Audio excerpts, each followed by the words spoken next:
علیحدہ علیحدہ کام نہ کریں، یعنی ایک دوسرے کے کام میں انٹرفیئر کریں، یا کوئی بھی پاور جو ہے کسی ایک ادارے کے پاس زیادہ ہو تو ہم اسے کہتے ہیں لمیٹڈ سیپریشن آف پاور۔ یہاں جو ہاؤس آف لارڈ ہے نا، جو ان کا لیجسلیٹو چیمبر اپر ہاؤس ہے، وہاں کبھی کبھار جو ہے وہ ایز اے کورٹ بھی اسے استعمال کیا جاتا ہے۔ تو لمیٹڈ سیپریشن آف پاور۔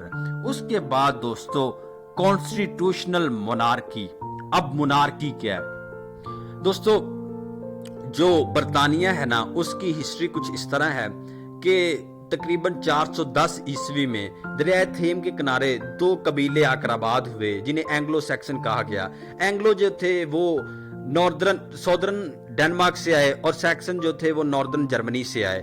تو دوستو اس کے بعد ان کے جو ٹرائبل چیف تھے، جو سردار تھے، انہوں نے کوئی انتظامی نظم و نسق چلانا شروع کر دیا اور وہاں سے کنگ شپ جو ہے وہ ایمرج ہوئی، اور کنگ شپ چلتی ہوئی آج تک بھی وہاں کنگ شپ ہے آج کے ماڈرن دور میں۔ تو کانسٹیٹیوشنل مونارکی کا مطلب یہ ہے کہ اب جو ہے کانسٹیٹیوشن ہے اس کے مطابق سارے کام ہوتے ہیں۔ وہ جو کنگ شپ پرانے والی تھی اینشنٹ ٹائمز کی، وہ والی کنگ شپ نہیں ہے۔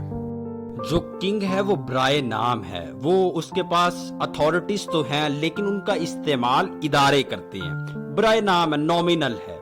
تو یہ ایک پوائنٹ ہے کہ وہاں مونارکی ہے۔ اس کے بعد دوستو وہاں سپریمیسی آف دا پارلیمنٹ ہے کہ پارلیمنٹ جو چاہے وہ کر سکتی ہے۔ اگر اس نے کوئی قانون بنا دیا تو کوئی بھی کورٹ اس کو چیلنج نہیں کر سکتی، اس کو نل اینڈ وائڈ قرار نہیں دے سکتی۔ جبکہ امریکہ میں اگر کوئی قانون بنتا ہے تو ان کی جو سپریم کورٹ ہے وہ اسے ریپیل بھی کر سکتی، اسے ختم بھی کر سکتی ہے، اس کے بعد جوڈیشل ریویو کی طاقت ہوتی ہے۔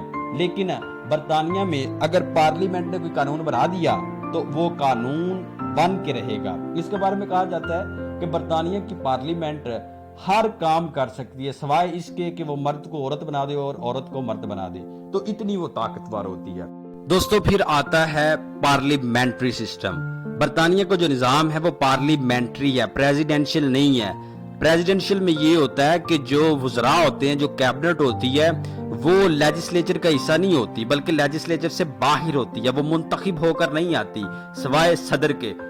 جو باقی وزراء ہوتے ہیں وہ سلیکٹڈ ہوتے ہیں، وہ منتخب نہیں ہوتے۔ جبکہ پارلیمنٹ میں جو پرائم منسٹر ہے، جو اس کی کیبنٹ ہے، لازمی ہے ان پر کہ وہ لیجسلیچر کا حصہ ہو، وہ منتخب ہو کر آئیں۔ تو یہ ہے پارلیمنٹری سسٹم یو کے میں۔ اس کے بعد دوستو 2 پارٹی سسٹم ہے۔ اکثر ممالک میں نا ملٹی پارٹی سسٹم ہوتا ہے۔ ملٹی پارٹی سسٹم میں یہ ہوتا ہے کہ مختلف پارٹیاں ہوتی ہیں، 3 4 5 6 10 جتنی بھی ہو سکیں، تو وہ بدل بدل کر وہ حکومتیں کرتی ہیں۔ لیکن یو کے میں اور یو ایس اے میں دونوں میں 2 پارٹی سسٹم ہے کہ 2 بڑی پارٹیاں ہیں۔ یو کے میں کنزرویٹو ہے اور لیبر پارٹی، پہلے لبرل تھی، اور یو ایس اے میں جو ہے وہ ڈیموکریٹک اور ریپبلکن ہے۔ وہ یو ایس اے کا میں نے کلیئر کیا ہے constitutional system, political system, link دے دوں گا، وہاں سے آپ جا کر دیکھ سکتے ہیں۔ اس کے بعد دوستو فنڈامنٹل رائٹس ہیں۔ فنڈامنٹل رائٹس جو ہیں وہ برطانیہ کے آئین میں لکھے تو نہیں گئے، لیکن کہا جاتا ہے کہ برطانیہ کو جو آئین ہے وہ فنڈامنٹل رائٹس کا ہی تو پروڈکٹ ہے، تو اسے ریکگنائز کیا جاتا ہے، اس کے بارے میں بات کی جاتی ہے فنڈامنٹل رائٹس کے بارے میں، کیونکہ ان کے آئین نے ویسے ہی بہت سی لیبرٹیز دے دی لوگوں کو کہ فنڈامنٹل رائٹس کو ایک سیپریٹ چیز کے طور پر دیکھا ہی نہیں جاتا۔ اتنے لوگ وہاں آزاد ہیں، ان کو freedom of movement, freedom of speech, freedom of family, freedom of property, یہ سارے رائٹس جو ہیں وہ ان کے پاس ہیں۔ تو یہ فنڈامنٹل رائٹس جو ہیں وہ لکھے نہیں ہیں لیکن لوگ انجوائے ضرور کرتے ہیں۔ اس کے بعد rule of law. Rule of law کا مطلب ہے کوئی بھی لا سے اوپر نہیں، تمام جو ہیں وہ لا کے مطابق ان کو ٹریٹ کیا جاتا ہے۔ No one above the law, all are equals۔ وہاں جو ہے یہ کہا جاتا ہے کہ کوئی بھی قانون سے اوپر نہیں، لیکن ان کی بات میں تضاد ہے، کیونکہ جو کوئین ہوتی ہے نا اور جو رائل فیملی ہے وہ لا سے اوپر ہی سمجھے جاتے ہیں، ان کا جو ٹریٹمنٹ ہوتا ہے نا وہ قانونی طور پر وہ مختلف ہوتا ہے۔ اس کے بعد دوستو جو بڑا امپورٹنٹ فیچر ہے وہ یہ ہے کہ ریفرینڈم۔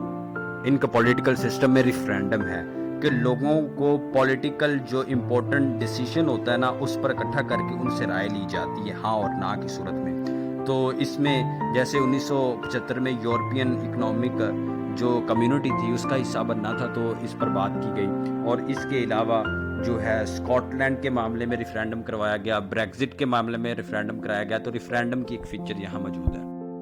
دوستو اس کے بعد ہم اگلی ویڈیو میں ڈسکس کریں گے کہ جو یو کے ہے وہاں ابھی تک کنگ شپ کا ادارہ ابھی تک کیوں موجود ہے، جبکہ پوری دنیا میں تقریباً یہ ختم ہو چکا ہے، تو اس کے بارے میں کریں گے۔ دوستو اوپن سیکرٹ کو سبسکرائب کریں، بیل آئیکن کو پریس کریں، کمنٹس میں اپنی رائے دیں، اور اگر USA کا اگر آپ دیکھنا چاہتے ہو ڈسکرپشن میں لنک دے دیا گیا ہے۔ شکریہ۔